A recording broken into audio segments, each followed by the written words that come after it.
to Abraham. Na huu ni unabii wa Bwana kwa Ibrahim. And he's telling him, know that your descendants ujue kwamba uzao wako will be enslaved.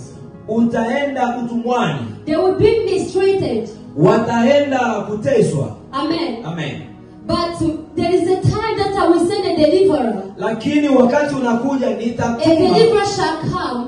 Mkombozi, na mkombozi atakuja. And will save them. Na atawaokoa. We deliver them from Egypt. Atawaondoa kutoka to the promised land. Mpaka nchi ya ahadi. And they are not coming out empty-handed. Na hawatakuja mikono mitupu. And Exodus chapter 2, the Bible says. Na Kutoka 2 inasema. For those who read the Bible. Kwa wale wasomao Biblia. It's the story of how Moses was born. Ni historia au hadithi ambavyo Musa alizaliwa. There's these two parents. Kuna hawa wazazi wawili. They had two children. Walikuwa na wana wawili. They had Miriam who was the oldest. Walikuwa na Miriam ambaye and they had Aaron who was the second. Na Haruni ambaye alikuwa wa pili. And now the woman is pregnant of the third baby. Na sasa mwanamke amekuwa mjamzito kwa mtoto wa tatu. She is pregnant. Ni mjamzito.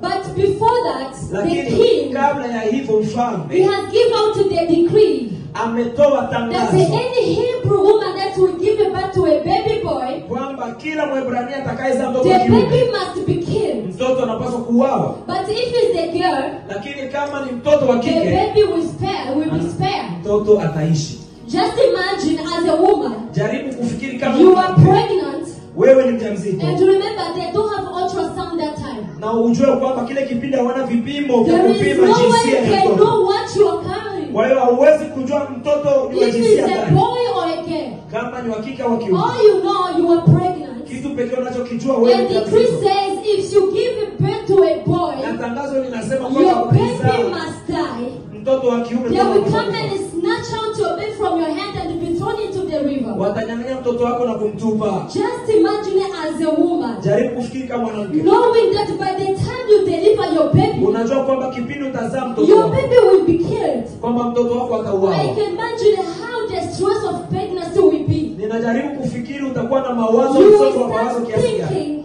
Utaanza kufikiri. And you start praying. Na utaanza kuomba. Saying, God, please. Kusema kwamba Mungu, let not be a boy. Acha asiwe mtoto wa kiume. Lord, let this baby be a girl. Acha huyu mtoto apate kuwa wa kike. Maybe because you have already a son.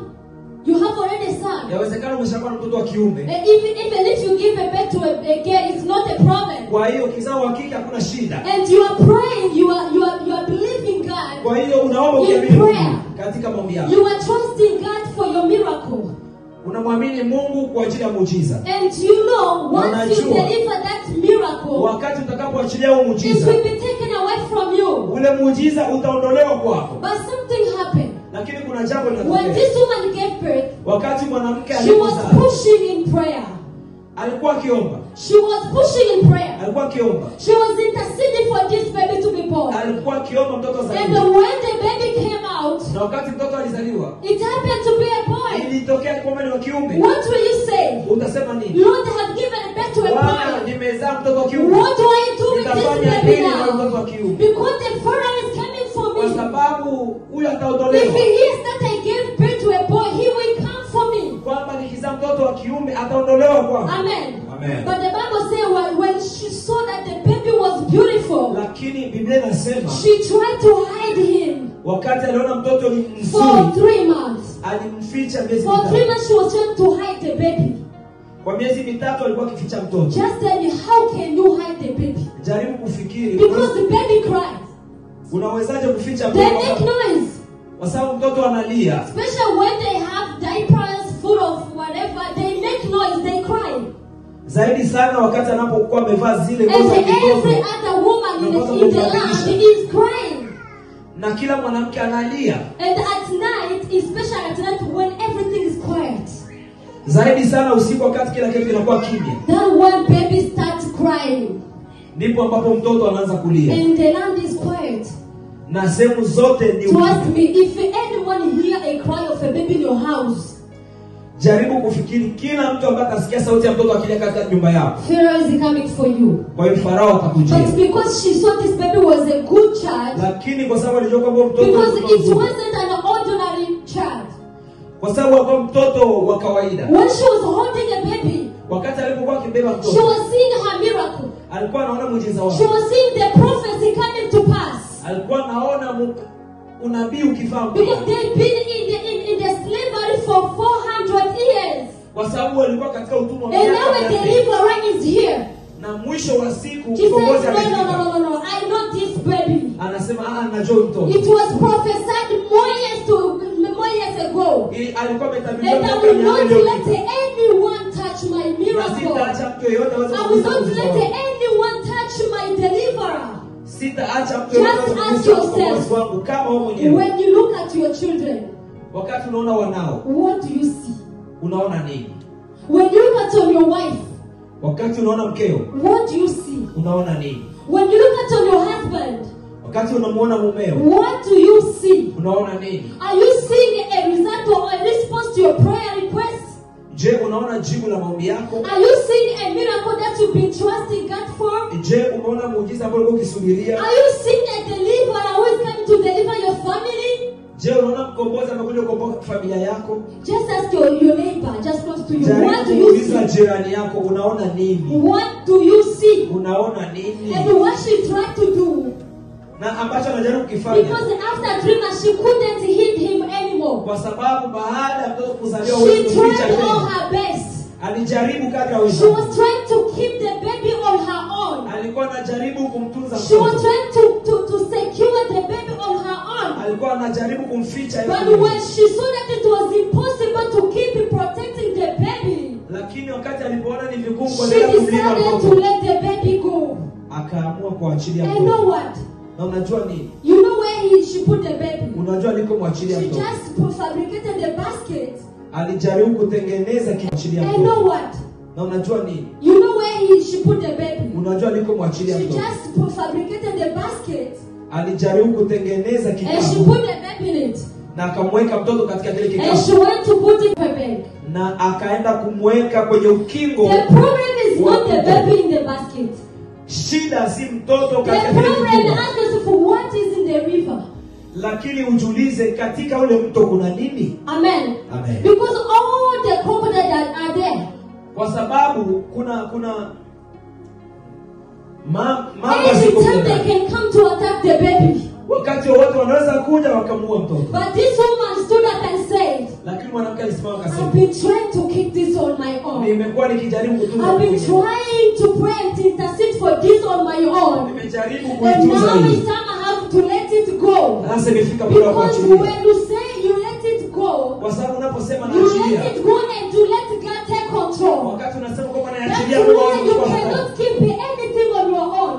Wakati unajua kwamba huwezi kutunza kitu It tena is mwenyewe. impossible to keep something on your Ni own. vigumu kutunza wewe That's mwenyewe. why you are failing. Ndio maana unashindwa. You are asking yourself, what is happening to me? Unajiuliza kinatokea It's kitu because gani you kwangu? have decided to keep everything on your Ni own. kwa sababu umeamua kutunza You wewe are mwenyewe. limited. You cannot keep everything. Wewe hautoshelezi, You hauwezi are kutunza. limited. You cannot protect everyone. Wewe huwezi kulinda kila You sehemu. are limited. You cannot intercede over everything. Uko na ukomo, hauwezi Some kufanya of kila the kitu. things you have to let it go and let God take control. Inabidi uachilie ili Mungu aweze kwenda kuchukua Hallelujah. kontrol ya kila kitu. Because she saw the baby was beautiful. Alimwona mtoto alikuwa ni mwema mzuri. Amen. Amen. She said the time is now. Akasema muda ni sasa. The time has come. Muda umefika. We've been waiting for too long. Tumekuwa tukisubiri kwa muda We've mrefu. been interceding for too long. Tumekuwa tukiomba kwa muda We've mrefu. been crying for too long. Tumekuwa tukiomba kwa And muda the God mrefu. has decided to hear our prayers. Na Mungu ameanza And He kusikia has maombi sent yetu. someone. Na ametuma He mtu. has sent a prophet Ametuma among nabii us. katikati He yetu. has sent apostles among us. Ametuma It mitume doesn't katikati yetu. matter how those prophets Haijalishi look like. wale As manabii long as wanafananaje. they are sent by God, Lakini kama umetumwa na you Mungu, have to make sure you submit under them. unapaswa uhakikishe umeshuka And chini that's yao. why the Bible Na says ndio maana Biblia inasema Miriam, Miriam who was the oldest ambaye sister, alikuwa umbu lake she was hiding in the bush. alikuwa akijificha, She was trying to see what will happen to his alikuwa young akijificha kwenye brother. kichaka akiangalia kitu gani kitatokea She kwa was Musa. watching to see what will happen to his Alikuwa baby akiangalia brother kwa makini Moses. akichungulia kutatokea nini kwa Musa. Hallelujah. Amen. Hallelujah. Amen. Miriam, Miriam she was called as an intercessor. alikuwa ameitwa kama muombaji. She was quoted as a protector. Alikuwa ameitwa kama mlinzi. Amen. Amen. That was her mission. Hilo ndilo lilikuwa jukumu lake. And that's why when she spoke against his brother Moses, na ndio maana kipindi alipozungumza vibaya kwa ajili she ya kaka was yake Musa, struck by leprosy. alienda kupigwa ukoma. Why? Because she was doing what she was not supposed to be doing. Kwa sababu alifanya kitu ambacho hakupaswa kukifanya. She missed her mission and started doing something else. Aliacha jukumu lake kama mlinzi, So what she's called to do. kile ambacho alipaswa Some kufanya. of you are called as intercessor for the men of Na God. wengine wameitwa kama waombaji kwa watumishi wa Some Mungu. of you are like Miriam. You are supposed to be interceding for the Wengine men of wameitwa kama God. Miriam, napaswa kuomba kwa ajili ya watumishi wa Like Mungu. this woman Anna. Kama huyu mwanamke She was hapa in the temple. alikuwa hekaluni Interceding for the Messiah akiomba to kwa come. ajili ya She Kristo was wote. praying for the Jews, for Alikuwa Jesus was to anaomba come. ili Yesu aweze And kuja. you are called as this Na wewe woman. umeitwa vivyo hivyo. Instead of sitting down Unakaa and unapokaa chini. intercede for your man of unaomba kwa God, ajili you ya are mtumishi wako. busy talking about them. Wewe unafanya You vitu are busy vingine. criticizing them. Uko busy kwa ajili ya kuwateta. And you're quiet. Na uko kimya. And you think you will go hand free. Na unafikiri utaenda hivyo hivyo. God says this. Mungu anasema hivi. Touch not my anointed one. Usimguse mpakaliwa And mafuta do wangu. my prophet no harm. Na usiwadhuru manabii wao. You may ask yourself, who is the anointed one? Unaweza kujiuliza aliyepakwa mafuta The ni nani? anointed one is anyone Aliyepakwa mafuta ni set yeyote yule apart by God ambaye amewekwa pembeni for na a Mungu special mission. kwa ajili ya kazi And maalum. anyone who can seek to harm these people Na yeyote ambaye atataka kumzuru huyu mtu is considered like it's an offense before God. anachukuliwa ni kama anafanya kosa And there mbele is za Mungu. consequences with this. Na kuna madhara. Amen. Amen. Do what you are called to do. Ufanye kile ulichoitwa kukifanya. Amen. Amen. She spoke about the baby Moses. Kwa hiyo akawa anazungumza mabaya kwa I sababu call him a baby Moses because he was a young brother. ninaita mtoto Musa kwa sababu alikuwa ni mdogo wake. Amen. Amen. Hallelujah. Amen. Are we together? Je, tuko pamoja? Amen. Amen. And the Bible says, Na Biblia yasema after she has released the baby, baada ya kuachilia mtoto, the daughter of Pharaoh, she came to birth to the river. mwana au binti wa Farao wakati alipokuja mtoni, And the maiden saw a basket somewhere. na kwa mbali akaona kitunga, And she said, bring that baby for me. akasema kuna mtoto pale, tafadhali And when niletee. they grabbed the basket, the baby started to cry. Wakati walichukua kitunga, mtoto akaanza kulia, Still Miriam was watching. lakini bado Miriamu alikuwa She was akichungulia, hiding somewhere, alikuwa akijificha sehemu fulani, waiting to see what this daughter akisubiri was going to do. huyu mwana wa Farao atafanya nini. And the king's daughter said, Na binti wa Farao akasema, bring that baby for me. akasema niletee ule mtoto. And since the baby started crying, Na wakati mtoto alianza kulia, and she said, I think it's a Hebrew baby. wakati walipomuona akasema inawezekana huyu mtoto ni mtoto wa But Waebrania. how did she know that he was a Hebrew baby? Lakini walijuaje kama ni Because Mwaebrania? all the babies look like. Kwa sababu watoto wote wanafanana. When a baby is born, Wakati mtoto anazaliwa, you cannot know if it's a black baby or a white baby. kwa sababu wakati anazaliwa huwezi kujua huyu mtoto ni Because they are mzungu all au mweusi. white. Kwa sababu sisi wote kama mimi nilizaliwa niko mweupe. Amen. Eh? Amen. Amen. Amen. Amen. Amen. How did she know that it was an Hebrew Kwa hiyo baby? alitofautishaje kujua kwamba huyu ni mtoto wa Waebrania? Because that time they didn't have the formula. Kwa sababu hakukuwa jinsi ya kuweza The kutambua. formula is this milk that they give babies. Kwa sababu hakukuwa ile haya maziwa ambayo wanapatiaga And she was watoto. like, is there any woman? Is there anybody who can nurse this baby for Ikabidi me? waulize ni nani ambaye anaweza And then Miriam come out. akamnyonyesha mtoto. Know a woman. Ninajua I mwanamke know a mmoja. woman in Gate of Grace Ninajua who mtoto can mmoja come to katika lango feed la this baby rehema for you. ambaye anaweza I kumnyonyesha know a mtoto. woman in the Gate of Grace Najua mwanamke who mmoja can katika help lango you la raise this rehema baby anaweza for kusaidia you. kumlea I mtoto. said, okay, if you know anyone who can Akasema help kama you, unajua please tafadhali go and call them with the woman. tafadhali nenda umuite. And she went back home. Na akarudi He said, nyumbani. Mommy, you know what? Akasema mama unajua nini? Your baby didn't die. Kwamba mtoto wako Your hakufa. miracle didn't die. Muujiza wako Your haukufa. miracle is still alive. Muujiza wako bado uko In hai. this life, Katika haya maisha you need somebody unahitaji who mtu can sit down ambaye anaweza and kaketi tell you, chini Mama na Rebecca, akakwambia mama don't Rebecca, worry, usiogope. because God told me Kwa sababu Mungu aliniambia that your miracle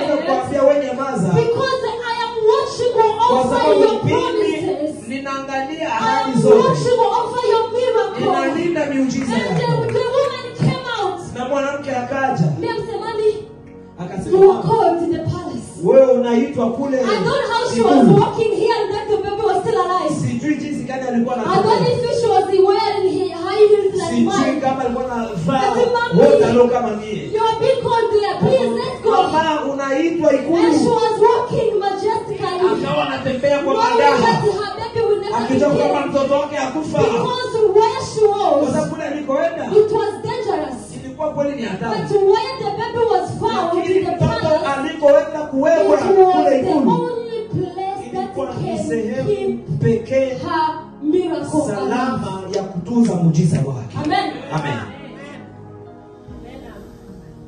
Daughters, you have to know Unapaswa kujua what you have, ulicho nacho, what you carry, unachobeba and what you are supposed to do. na kipi unapaswa kukifanya. And this woman is going to the palace. Na huyu mwanamke anaenda hekaluni. Maybe she was scared. Yawezekana alikuwa anaogopa. Maybe she was expecting so many questions. Yawezekana alikuwa anategemea maswali mengi. Being asked, how did you keep this baby? Because you killed all other babies. Akiuliza umetunzaje huyu mtoto kwa sababu umeua watoto wengine. Maybe she was trembling, Yawezekana alikuwa anaogopa. waiting for the punishment from the king. Akisubiria adhabu kutoka kwa mfalme. How is it possible all other babies are being killed but you only Inawezekanaje still watoto alive? wote wa kiume wamekufa lakini wako bado But mzima. when she got there, guess what? Lakini alipofika kule jaribu The kufikiria. princess said to the mother, Yule binti wa mfalme akasema, please take care of this baby for me. tafadhali naomba unitunzie huyu Please mwanangu. nurse this baby for me. Tafadhali ninyonyeshe. That is how stupid your enemies Na are. ndivyo ambavyo maadui zako ni They are wajinga. helping you to accomplish your mission. Wanakusaidia And they kuweza don't kutunza even misio know. yako.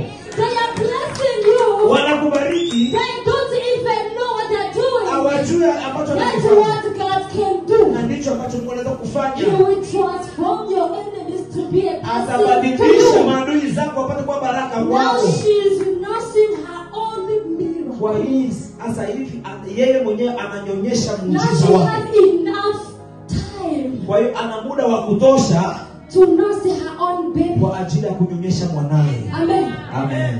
And not only for free, Na sio tu kwa bure, she was being paid. tena unanyonyesha mtoto wako unalipa dolari za mingi. Isn't that I can sleep rock and wake up rich?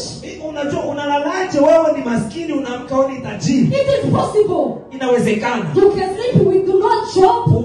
Unaweza kulala huna kazi. And you wake up in the morning, they call you Na come from asubuhi today. unaitwa kuparnema. Because God is capable for Kwa sababu everything. Mungu anaweza kila kitu. Amen. Amen. And the angel is asking Mary, Na malaika anamuuliza Maria, is there anything impossible? je, with kuna God? jambo lilo gumu mbele za Mungu? Anything is possible. Kila kitu kinawezekana. Your miracle will not die. Muujiza wako hautakufa. That is the title of my message. Hiyo ndiyo titre ya message yangu au somo. Your prophecy will not die. Muujiza wako au unabii wako Your hautakufa. prophecy will not die. Muujiza wako hautakufa. Whatever God spoke about Chochote Mungu you, alichokizungumza it will kwa come to pass. It itatimilika. doesn't matter how long it's going to take. Haijalishi itachukua muda It gani. doesn't matter how many enemies you're going to Haijalishi have on your maadui way. watasema nini. It doesn't matter how it's going to be against Haijalishi you. As watasema long nini kinyume as chako. God is for you, Lakini kadri Mungu everything alivyo will upande be wako, okay. kila kitu kitakuwa sawa. Hallelujah. Amen.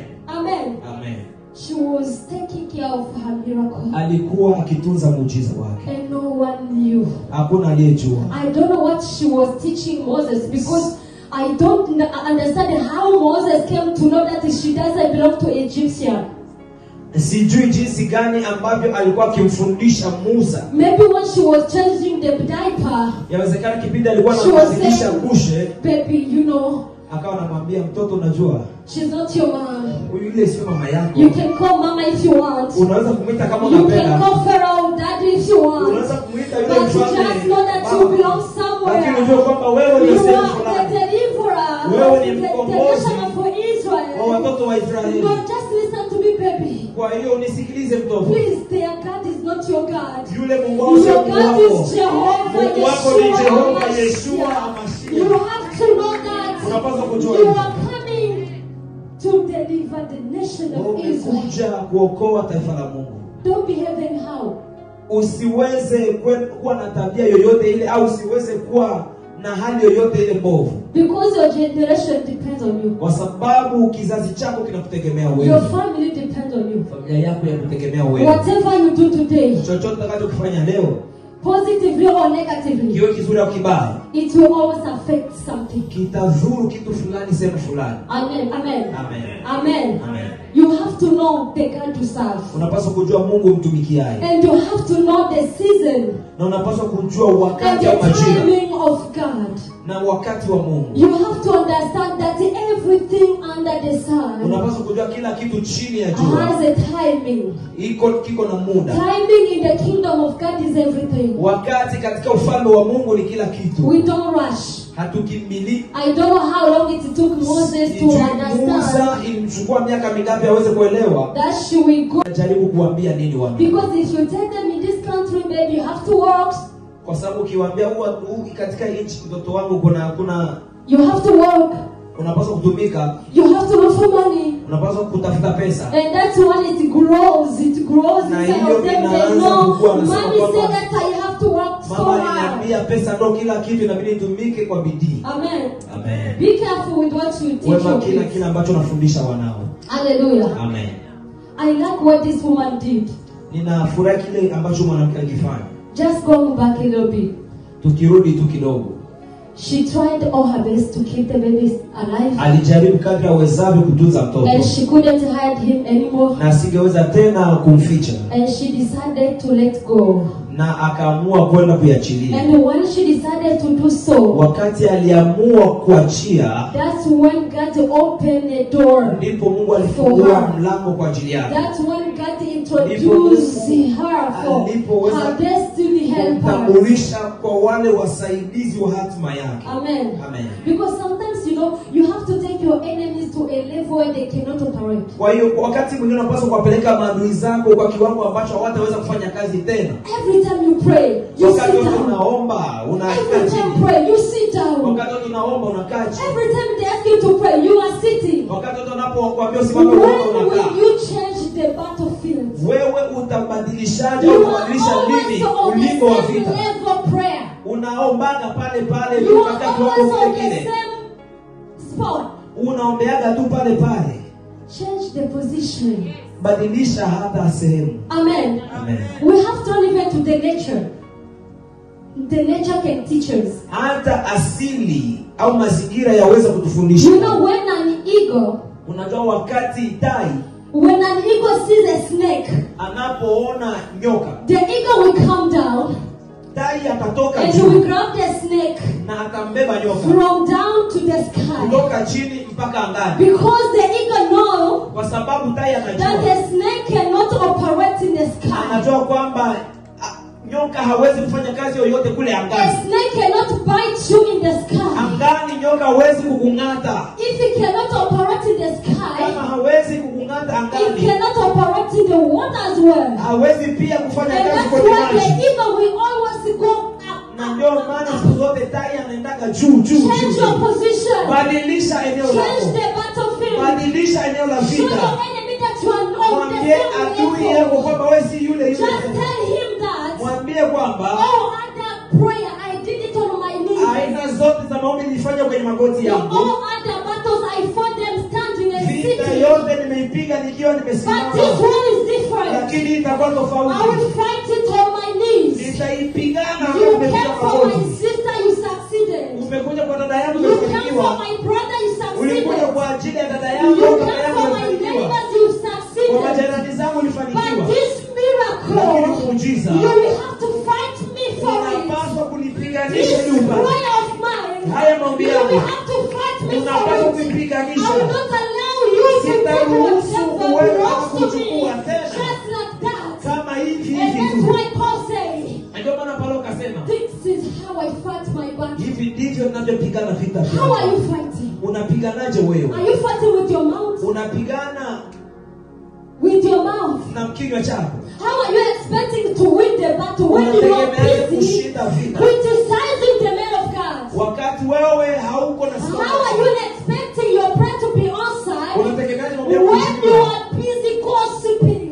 Wakati unaenda unateta Now teta. you have PhD in gossip. Wewe umeshakuwa na shahada Now you kuu have a diploma in gossip. Umeshakuwa na diploma katika hali ya kutenda. Why don't you do whatever concerns you and leave Kwa nini hauwezi kufanya kile ambacho kinakuhusu na acha vingine pembeni? Why can't you learn through this lady Miriam? Kwa nini huwezi kujifunza kutoka kwa Miriam? I don't know why I'm going back there. Sijui kwa nini narudi kwa Miriam. Because this is a serious matter. Kwa sababu hili ni jambo la now we are so familiar to the men and the women of God. Wakati tunapojizoeza sana we think we are all equal. Tunaanza kufikiri kwamba tuko sawa. We are the same but not on the same level. Tunaweza kuwa tunaonekana kama tuko sawa sisi wote lakini sio kiwango kile so kile. Be careful when kwa hiyo you open your mouth to speak in any kinywa chako kusema kwa ajili ya mtumishi wa Mungu. You don't know their covenant with God. Haujui agano lake yeye. You don't know where God met them. Haujui Mungu alikutana naye wapi. Imagine how Moses was born. Kufikiri ambapo Musa He went through a lot. Alipitia mengi. He went through an abandon. Alipitia A kutekwa. rejection. Kuachwa. And yet you come to criticize about him. Lakini bado unakuja kumteta. Who are you?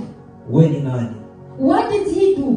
Alifanya nini? Just because he married an Ethiopian woman. Kwa sababu tu alioa Mkushi au mtu wa Ethiopia. According to the law. Kutokana na sheria. He was wrong.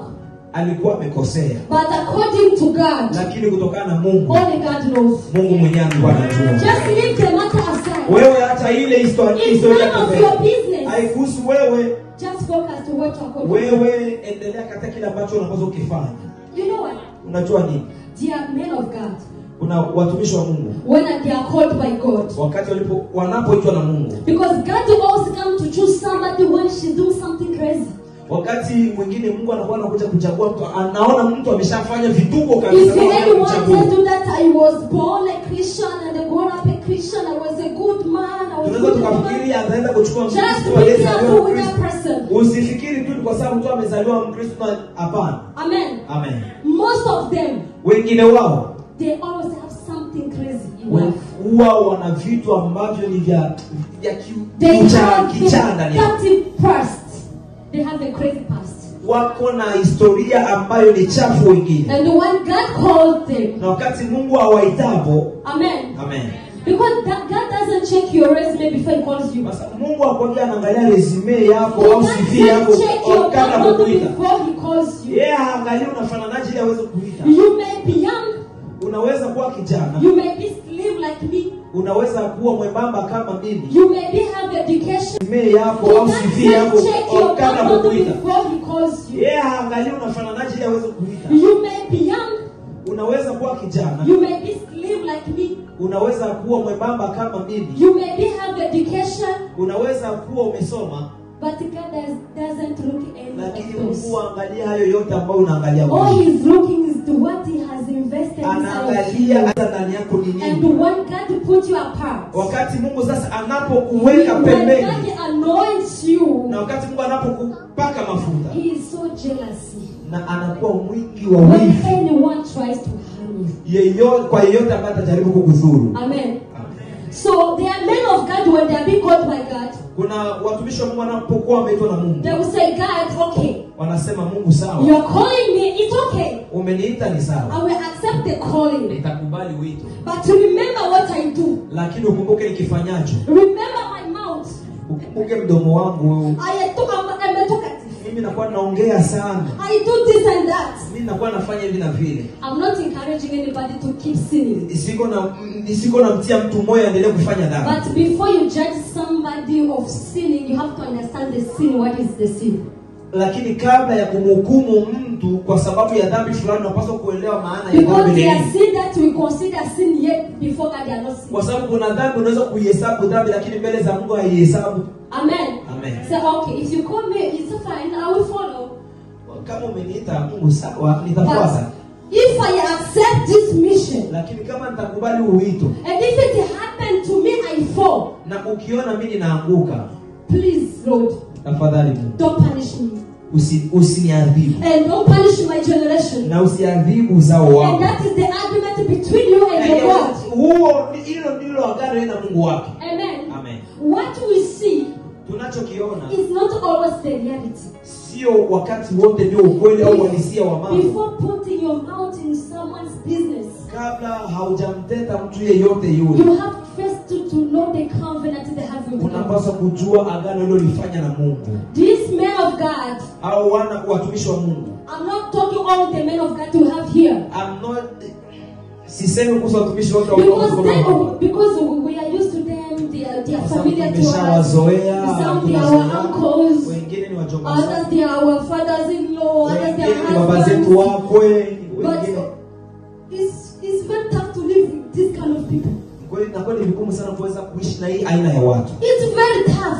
Ni vigumu sana. Do you know why? Unajua kwa nini? Because the 8%, kwa sababu 80% au 10% is the Holy Spirit speaking. Ni Roho Mtakatifu ambaye anazungumza. And 20%, na 20% is Papa Msema speaking. Ni Papa Msema ambaye anazungumza. So with all your calculation, na wewe kwa mahesabu yako yote ambayo if I start speaking now, nikianza kuongea sasa hivi, how will you know utajuaje if this is Mary speaking? Mary ambaye anaongea. How will you know utajuaje if this is Mama Bishop speaking? kama huyu ni Mama Bishop anazungumza? It's very hard to tell. Ni vigumu sana kuweza kutambua. That's why, because you don't know how to differentiate this, sasa you have to keep quiet. Kutofautisha kazako kimya. Amen. Amen. Many people are living with curses. Wengi wanaishi kwa laana. Many people are living with leprosy. Wengi wanaishi na ukoma. Leprosy is not only thing that you can see physically. Tu vile vidonda vya mikono. Leprosy can be spiritual. Ukoma unaweza kuwa You are trying to do something but nothing is happening. Unafanya kitu lakini And hakiendelei. you are praying asking God, why? God, why? Unamuuliza kwa nini? Before you start complaining before God, why? Kabla hujaanza just go back and humble yourself and ask God, Lord, where did I go wrong? Na muulize Mungu ni wapi nilikosea. Some of us, wengi wetu, including me, hata mimi ikiwa ndani, we talk too much. Tunakuwa tunazungumza sana. We criticize too much. Tunakuwa tunateta sana. Instead of interceding, kuliko kuombea, we are talking. Tunaongea. Mama Rebecca. Oh, Mama Rebecca. We have phones. Tuko na simu hapa. Full internet. Na tuko na internet ya kutosha. Mama Rebecca, you know what? Unajua nini Mama Rebecca? Unajua. Did you see what happened to the men of God? Umeona je kimetokea? I saw it in my dream yesterday. Oh, unajua niliona kutoka jana. Nilijua. Amen. You knew. Ulijua. As an intercessor. Kama mwombaji. What did you do about it? Ulifanya nini kama? Were you sitting and waiting to see the man of God? Uone show wakati itatokea sasa. Were you sitting and watch the man of God do mistakes? Ulikuwa unakaa unasubiria uone mtumishi wa Mungu vile atafanya makosa. Did you even pray about it? Je, uliombea hata? Ongea tu ovyo. Some of us, we are not witches. Some of us, we are not witches. Wengine wetu hatuko wachawi. But because of our mouth, lakini kwa sababu ya vinywa vyetu, we are witches. Tumeshakuwa wachawi. More than wizards. Kuliko hata wale wachawi wenyewe. Touch not my anointed one. Siguse wapakaliwa mafuta. And do my prophets no harm. Na usidhuru wa. If you want to live right. Kama unataka kuishi vyema kabisa. If you want to enjoy your life. Kama unataka usherekee maisha yako. If you want to be in peace with God. Kama unataka kuwa na amani kwa Mungu. Don't respect me. Usiniheshimu mimi. Respect the anointing. Uheshimu ule upako. Because if I ask you to respect me, kwa sababu nikigomba uweze kuniheshimu mimi, or if I ask you to respect Deacon's name there, au nikigomba uweze kumheshimu shemasi wetu Neema, she's my young sister. Hey, come here. Ni mdogo wangu, kuya hapa. At home. Nyumbani sawa. She may be your young sister. Anaweza kuwa ni mdogo wako. But once she's in her own office, lakini wakati anapokuwa kwenye ofisi yake, respect the office and the oil that the Lord has placed on her. She's young. Ni mdogo. But she has the authority, the power to curse you. Yuko na mamlaka kwa ajili ya kukulaani. And if she curse you, you are cursed. Na wakati amekulaani itakamata. Just ask me. Na uniulize mimi. If you touch the anointed one, ukigusa wapakaliwa mafuta wa Bwana, you are touching God himself. Unamgusa Mungu mwenyewe. And if you are touching God himself, ukigusa Mungu mwenyewe, if anything happens to you, chochote kitokea kwako, who will intercede for you? Ni nani atakayekuombea? Because the problem you have is not between me and you. Kwa sababu tatizo ambalo liko sio mimi na wewe. It's between you and God. Ni wewe na Mungu. So tell me, who will intercede for you? Ni nani ambaye atakuombea? Shetani? see how we destroy ourselves? Unaona jinsi gani tunavyoji. You see the curses that we have brought upon ourselves? Tunaona laana tunazojiletea wenyewe. Someone is chosen by God. Kuna mtu alichaguliwa na Mungu. Someone is anointed by God. Kuna mtu alipakwa mafuta na Mungu. And that's why David was so conscious enough. Na ndio maana Daudi alikuwa he was so conscious enough. Alikuwa dhamiri yake ilikuwa imeamka vya kutosha. Because he knew. Kwa sababu alikuwa amejua what he was doing. Alichokuwa nakifanya. He knew how to respect the anointed of God. Alikuwa anajua jinsi gani ya kuheshimu. He had 100% reason to revenge. Alikuwa na sababu 100% ya kuweza kulipiza kwa Sauli. Because of what Saul was doing. Kwa sababu kile ambacho Sauli alikuwa anafanya. And he is given an opportunity to kill him. Naye anapata nafasi ya kuweza kumuua. He has all right to do so. Alikuwa na haki yote ya kuweza kumuua. And the servant of David, they said, "Oh, this is the day we will be waiting for." Watumishi wa Daudi walikuwa wanasema kwamba remember God said that you will kill your enemies. Na Mungu wakana anamwambia kumbuka Mungu alikwambia utaua maadui zako. But David said, lakini Daudi akasema, who am I?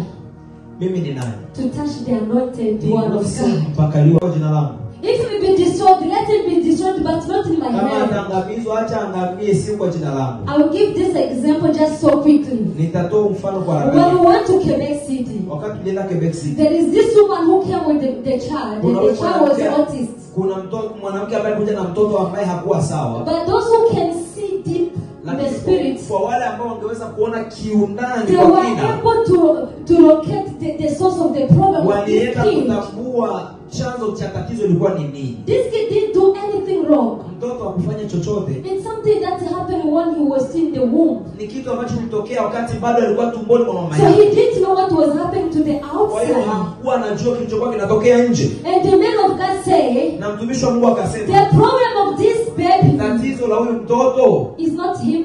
Sio yeye. Is not the mother. Sio mama. But the problem is the father. Lakini tatizo lilikuwa ni baba. Why? Kwa nini? Because he spoke something bad against the man of God. Kwa sababu alizungumza kitu kibaya kwa mtumishi wa Mungu. When the wife was having this woman was pregnant, and the curses that the man of God sent, laana ambayo mtumishi wa Mungu aliachilia, it attacked the baby. Ikamwataki mtoto. Amen. Amen. Do you see how dangerous it is? Unaona jinsi gani ina hatari. It's true you have a miracle. Ni kweli kuna muujiza.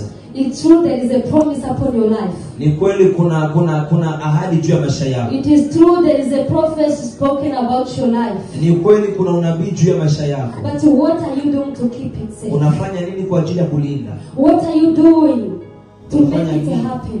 Ili iweze kutokea. Because the anointing you don't honor, upako usio uheshimia, it will never work on you. Hauwezi kufanya kazi juu ya maisha yako. Amen. Amen. Amen. Amen. Amen. Amen. Amen. Did I do anything wrong? Je, nimefanya kosa lolote? Let the Holy Spirit speak. Acha Roho Mtakatifu azungumze. Because I'm even included. Kwa sababu na mimi niko ndani. Amen. Amen. Because I used to have this talent. The talent. Nilikuwa na hii karama sana. Amen. Amen. Especially when you are watching a TV, wakati sana wakati tunapokuwa tunaangalia TV. We say, "Hey, sister, did you see how we did this?" Unaona jinsi vile alifanya hivi. I don't understand that move. Sielewi ile. You see how he was jumping like this? Unaona vile alikuwa anaruka hivi. I don't understand that. Sielewi ule mtumishi. Because even the witches they dance like this. Kwa sababu hata wachawi pia wanakuwa wanacheza hivi. And yesterday the man of God said there are other angels when they come dancing. So mtumishi wa Mungu akasema jana kwamba jamaa malaika wengine wanapokuja tu wanacheza. Na wakati wanapokuja wanacheza miguu yao, you will miss up your blessing. Wewe utakosa baraka yako. Amen. Amen. So don't focus. Kwa hiyo wewe jaribu kuelekea. Amen. Amen. When you hear them talk, wakati unaposikia wanazungumza, let them talk. Acha wazungumze. Hallelujah. Amen. Let me be comfortable. Acha niweze kuwa huru. Amen. Amen. Hallelujah. Amen. I can hear just 5 amen. What is happening? Amen. Amen. Oh, the fire is too much. Au moto ni mwingi sana. Mahubiri imepita. Amen. Amen. Amen.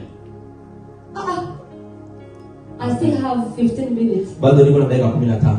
Amen. Amen. Because this is the Spirit speaking. Kwa sababu ni Roho anazungumza. kuzungumza. And if Papa eats my time, Na kama papa alikula muda wangu, I will eat yours too. na mimi nitakula muda wenu. Amen, amen. So let's be careful. Kwa hiyo tuwe makini sana. Let's be careful, Tuwe please. makini sana. La Bible dit ceci. Biblia inasema, Heureux l'homme qui ne marche pas selon le conseil de méchants. heri mtu yule asiyetembea katika shauri la wasio haki, Qui ne s'assit pas ambaye hakuketi en compagnie de moqueurs. barazani pa wenye mizaa, Et qui ne s'arrête pas. wala hakutembea. Ceci veut dire quoi? Inataka kumaanisha nini? If you gather with them, Kama unakusanyika pamoja na wao, but you didn't say anything, lakini hukusema jambo, you are considered to be one na of them. wewe unachukuliwa ni mmoja wao. If you walk Kama ukitembea and you hear people speaking about something wrong, unasikia watu wakizungumza kitu kimoja and you kibaya, just pretend as if you are not listening, na ukijifanya kama usikii, and you are hearing it, lakini bado unasikia, you are considered to be one na of wewe uko them. katikati yao, And if you talk, na ukizungumza, you are one of them. wewe sasa ndo sahihi. So ask yourself, how many times Sasa ujiulize, ni mara ngapi have you connected yourself to people umejiunganisha na who watu are not moving in your direction? ambao hawaendi katika Because mwelekeo these wako, people, they know. kwa sababu watu wanajua, They know the power we have here. wanajua nguvu tulizo nazo, We know they know the authority we have wanajua here. mamlaka tulio nayo hapa. Let me talk about our men of God because they were blessings. So acha nizungumze kuhusu watumishi wetu kwa sababu ndio baraka I zao. won't speak about Prophet Luka, I don't know whoever there. Let us talk about what we are given. Acha tuzungumzie kile ambacho tumekipewa hapa. These people outside, Hao watu kule nje they know wanajua there are 3 men kwamba kuna watu watatu sent by God ambao wametumwa na Mungu to deliver his people. kuokoa watu wake, And your enemies know na maadui zako that wanajua if you go to their church, kwamba ukienda kanisani you kwao will be delivered. kwamba utafunguliwa. They know if you go to their church, Wanajua ukienda kanisani you will kwao be blessed. utabarikiwa. And that's why they will try to come to you Ndio maana and watakujia, tell you, don't ever go to that church. watakwambia usijaribu Because kurudi I kwenye have kanisa heard. tena, kwa sababu nilisikia. I thought you saw. Nilifikiri uliona, kumbe ulisikia. I have seen. Nimeona. That's why I'm here. Ndio maana nimekuja. Amen. Amen. It's not because I'm married to a bishop here. Sio kwa sababu nimeolewa na bishop hapa. Amen. Amen. Because I knew them Kwa sababu niliwajua before getting married. kabla sijaolewa. We were still friends. Tulikuwa bado marafiki. We are still in a courtship. Bado tulikuwa katika So uchumba. I could have decided, just go your way and I'm going my way. Nimesema kwamba eti nenda upande wako na mimi upande wangu. Amen. Amen. And I decided to say, your God will be my God, your people will be my people. people. Amen. Amen. Not because someone told me. Kwa sababu si kwa sababu niliambiwa na mtu fulani. Test and see how God good is. Njoo uone jinsi ambavyo Mungu ni mwema. See how God good is. Njoo uone jinsi ambavyo Mungu ni mwema. I have tasted. Nimeonja.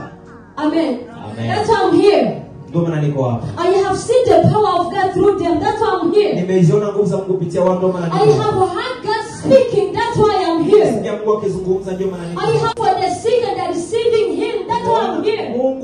Mungu akiponya wagonjwa kupitia Not wao, ndio maana because niko hapa. someone told me. Si kwa sababu Not niliambiwa. because someone pushed Sio me. kwa sababu mtu alinihubiria. But because I know there is oil here. Lakini kwa sababu najua kuko It's mafuta. because I know there is anointing in this place. Kuko upako mahali It's hapa. because I know there is God in this place. Kuko Mungu mahali I hapa. have heard many people testify who have seen God in this church. Nimesikia watu wengi wakishuhudia kwamba kuna Mungu mahali hapa. I'm not here to see. Siko hapa kuona. I'm not here to listen. Siko hapa But kusikia. I'm here to experience Lakini this hapa God. kuishi huyu Mungu. Because He's bigger than what people say. Amen. He's bigger than what you have heard people Ni mkuu preaching kuliko vile about ambavyo Him. unasikia watu He wakiongea. is greater than what you think. Ni mkuu kuliko vile ambavyo unafikiri. So if you believe what you Kwa hear, hiyo ukiamini kile ambacho ulikisikia, you will miss out what you can kwa hiyo experience. unaweza ukapoteza kile ambacho unaweza kukiishi. And that's where this woman, the Samaritan Na woman, ndio maana mwanamke when Msamaria she met Jesus wakati alikutana na Yesu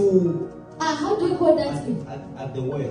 At the well, amen. Wakati alikutana na Yesu pale kisimani, Jesus started to prophesy about her. Yesu akaanza I kuzungumza. see this in your past. Naona hivi It's katika like maisha yako. when they met the apostle Neta there. Ni kama vile kutana na apostle Nyota pale. They started saying, Apostle Neta, I see this. Wakamwambia apostle Nyota, God naona is telling hivi. me this about your life. Mungu ananiambia kuhusu maisha yako. Prophet Kesia, I'm seeing this about your life. Naona hivi kuhusu maisha And yako. when the prophetess saw what they were speaking to was true, Wakati ambapo they said, anaona the God of my fathers, akasema Mungu this wa is baba the yangu. God that we serve. Huyu ndiye Mungu ambaye This is the ananiambia. God that I will follow. Not because she hear people say, Sio kwa sababu but alisikia watu because she was kusema. Lakini kwa sababu experiencing. And aliishi. that's what the woman with the Ndicho Samaritan ambacho said. yule mwanamke She was Msamaria running all over Ottawa. She was like, akazunguka karibia come utawa and yote. see. Akasema A njoni prophet who muone. can prophesy to Nabii you. ambaye anaweza Come and kanizungumza see. kuhusu maisha yangu. A Njoo man who muone. can say, Yeah, and but that's prophesy a about all your past. Come and see. Njoo uone. And they came running. Na wakaja And wakikimbia. they sat down and they were listening. Wakawa wanasikia, wakakaa chini wakaanza kusikiliza. I was like, Wakasema just the way this woman preached. jinsi ambavyo yule mwanamke alihubiri. I think in her preaching something was missing. Yawezekana kulikuwa kitu ambacho kilikuwa But kimekamilika what katika I'm mahubiri yake. listening from this Lakini man kile ambacho nasikia kutoka is kwa Masihi yeye so mwenyewe powerful. It ina has so nguvu much kuliko than mwanamke this one. Msamaria. And they turned to them and they said, Wakamgeukia kumwambia, don't please yourself, man.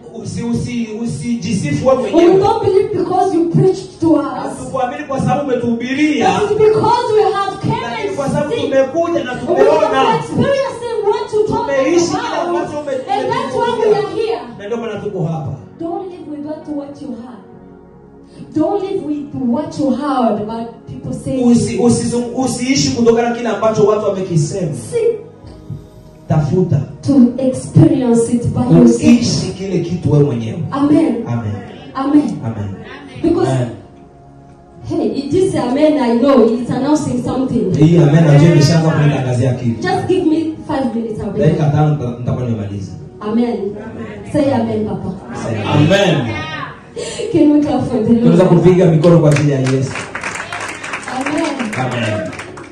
Come and see Njoo na uone how good God is. jinsi gani Mungu alivyo mwema. Because He knows that Sababu anajua kwamba if you come and test Him, ukija na kumuonja, if you come and test to the prophecy, ukija ukionja unabii, if you come and test to the teachings, ukija kuonja mafundisho, there is no way you can go back. hakuna jinsi unaweza kurudi. That's how we are being trapped Na ndio venye tulitegwa in the prophetic, especially katika zaidi sana kwenye unabii. because people we like prophecy, Kwa sababu watu wanapenda unabii. people we enjoy prophecy. Watu watafurahia unabii. And when you hear where a man of God is so powerful in speaking, Na wakati unaposikia mtumishi wa Mungu ambaye kuna nguvu anazungumza, even if it's to pay money. hata kama ni kulipa pesa. For many years I was planning to go to Nigeria. Miaka mingi nilikuwa napangilia kwenda Nigeria. And I was planning to go to Africa this week, Nilikuwa napangilia kwenda Afrika Kusini. just to meet Prophet Lukao. Nilikuwa nataka niende kumuona Just the way he was prophesying to people. Yeye alikuwa anatabiria I watu said, this tiba. is the kind of man I need in Nikasema my huyu ndio life. mtumishi wa Mungu ambaye namhitaji katika This maisha is yangu. the kind of a prophet I need in my Huyu life. aina ya nabii ambaye nataka Without knowing bila that kujua. God has prepared 3 of them. Ameshaandaa To watatu come to secure me. ambao wanaenda To kwenda come to lead me to kama my... ataniongoza. What are you looking for? Unatafuta nini? We have everything we need. Tuna kila kitu ambacho tunakihitaji. Amen. Amen. We have everything. Tuna we kila need. kitu ambacho Is it tunakihitaji. teaching you need? Je, ni mafundisho? Come here, we get it. Njoo hapo utapata mafundisho ya Is it sawa. a prophecy you need? Je, ni unabii? Come here, you will find it. Utapigwa unabii wa sawa sawa. Is it the dancing of a bishop? Kama ni dansi ya bishop. Come here, you will find it. Njoo acha akukaange na dansi yake. There is a fullness of everything here. Kuna ujazo wa kila kitu mahali We hapa. lack nothing. Hatukosi kitu. Because that's what the Lord says. Ndio maana Bwana akasema That your prophecy kwamba unabii wako will not die. hautakufa. Your promises Ahadi zako will not die. hazitakufa. I thought it's a message destined to someone, but I think it's Papa who's receiving it. Nafikiri ni baba mwenyewe anapokea, nafikiri mtu mwingine ataipokea, lakini If baba you know there is anything that you have received from kama God, unajua chochote kile ambacho ulikipokea kutoka kwa it Mungu will not die. hakitakufa. All you need is just to allow unachokihitaji ni kujipanga kwenye mstari. Just align yourself. Jiweke kwenye mstari. Believe God your God. Amini Mungu wako. And you will be established. Na utasimamishwa imara. Amen. Amen. And believe in the word of His na uamini katika neno la nabii wake. And you will prosper. Na utafanikiwa. Which means prophecy. Ambayo inamaanisha unabii. Or prophets. Au nabii. Brings prosperity. Unaleta mafanikio. So we are rich here. Kwa hiyo tuko matajiri hapa. We are not poor.